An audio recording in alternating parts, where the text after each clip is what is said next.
यहाँ सबसे पहले एक बड़ी खबर आपको मध्य प्रदेश से बता दें, जहां निशा बांगरे ने कांग्रेस से इस्तीफा दे दिया है और कांग्रेस पर वादा खिलाफी का भी आरोप लगाया है। विधानसभा लोकसभा चुनाव में टिकट ना मिलने से निशा बांगरे नाराज चल रही थी और उन्होंने अब पीसीसी चीफ जीतू पटवारी को अपना इस्तीफा भेज दिया है। इसके अलावा उन्होंने फिर से नौकरी के लिए मुख्य सचिव को आवेदन भी दे दिया है।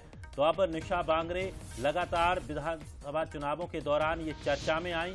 इन्होंने सरकारी नौकरी को छोड़कर इस्तीफा देकर और चुनाव लड़ने की इच्छा जताई थी और उसके बाद इन्होंने कांग्रेस का दामन थाम लिया था और खबर चल रही थी कि विधानसभा में इनको पार्टी मैदान में उतार सकती है, लेकिन विधानसभा में भी इनका टिकट काट दिया गया। उसके बाद इन्हें उम्मीद थी कि लोकसभा में इन्हें टिकट दिया जाएगा, लेकिन लोकसभा में भी उनका टिकट काट दिया गया। उसके बाद निशा बांगरे को प्रवक्ता की जिम्मेदारी दी गई, लेकिन निशा बांगरे ने इस पर नाराजगी जताते हुए साफ तौर पर कहा कि वो जनता की प्रतिनिधि बनने के लिए आई थी, ना कि पार्टी की तरफ से प्रतिनिधित्व करने के लिए। तो पीसीसी चीफ जीतू पटवारी को उन्होंने अपना इस्तीफा भेजा और वो पहले ही मुख्य सचिव को भी फिर से नौकरी के लिए भी आवेदन दे चुकी है। कांग्रेस के साथ सब कुछ ठीक नहीं चल रहा है आपका?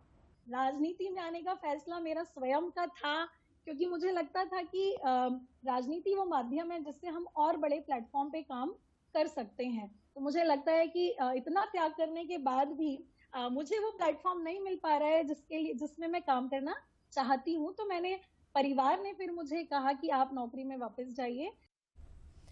तो बता दें आपको कि पूर्व डिप्टी कलेक्टर रही हैं निशा बांगरे। राजनीति में आने की उनकी महत्वाकांक्षा है और उसी के चलते कांग्रेस पार्टी उन्होंने ज्वाइन कर ली। लेकिन हाल ही में जो खबरें सामने आ रही थी कि वो कांग्रेस का हुआ भी है। ये जो बातचीत आप सुन रहे थे, न्यूज हेड शरद द्विवेदी जी ने निशा बांगरे से उस वक्त खास बातचीत की थी जब ये खबरें थी कि अब उनका मोह भंग हो चुका है। तो वही बातचीत के अंश आप इस वक्त सुन रहे थे।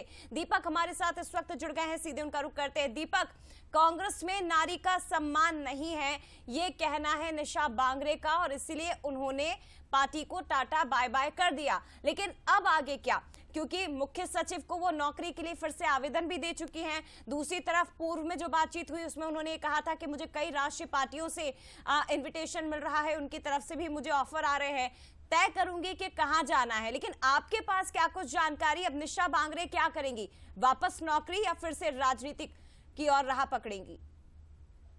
बता दूं कि पिछले दिनों जब उन्होंने नौकरी को लेकर भी अपनी अपील सीएस को यह अपील की थी कि मुझे वापस नौकरी में रखा जाए, क्योंकि जो उनकी महत्वाकांक्षा थी विधानसभा चुनाव में चुनाव लड़के जनता के बीच में जाकर उनकी सेवा करना, वह पूरी नहीं हो पाई और 6 महीने तक लगातार वे कांग्रेस के साथ बनी रही।